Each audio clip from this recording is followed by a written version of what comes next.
Nestled along the May River, Bluffton is home to two important landmarks that define its rich history and cultural charm.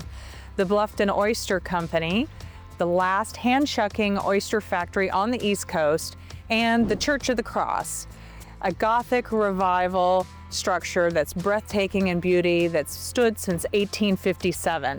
Today, I'm going to take you inside both of these iconic landmarks to hear about their stories, their significance, and the role they play today in our beautiful Lowcountry town. My name is Christy Bender, and I'll be your host with The American Dream.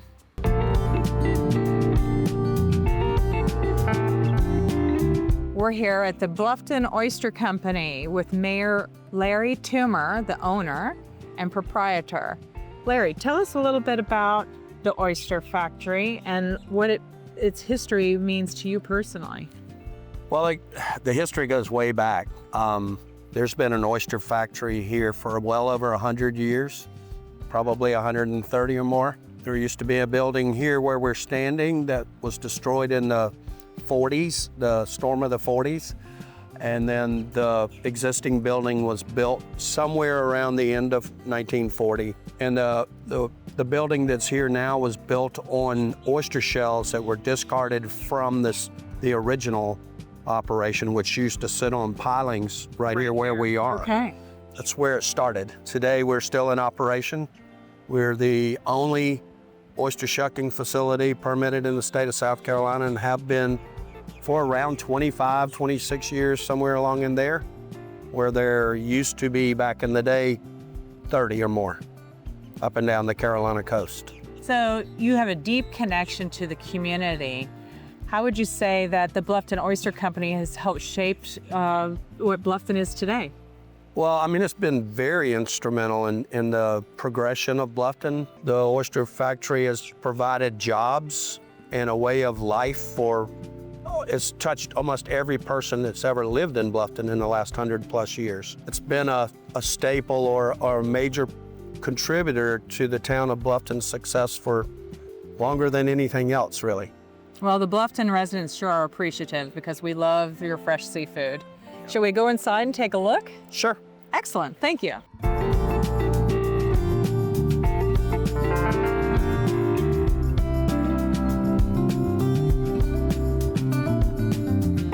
Well, thank you very much for having us here today. Sure, it's my pleasure. Sharing what your operation is all about and the contributions it's making to our community. Right, well, hopefully this will be here for years after we're gone. So. Absolutely.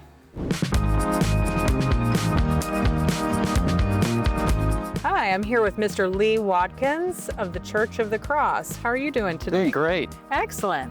So this establishment has stood since 1857.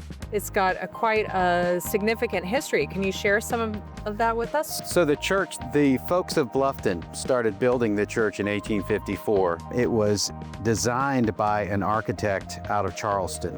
So it was quite an event for a Charleston architect to design this church. But it was started in 1854, finished in 1857, and then the first service was on July 18th, 1857. And so the church was a big factor in the community. It was also the biggest building in the community, and it's right here on the river, so it really was the center of activity.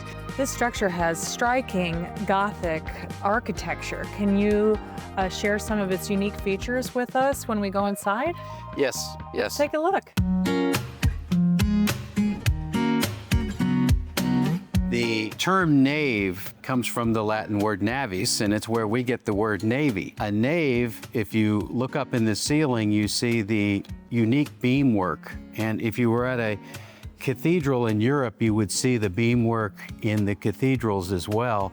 The idea is that the nave is like a ship or like an ark, and the church community is on a journey through life inside the ark. And so that is one of the unique features, is the beamwork in the ceiling.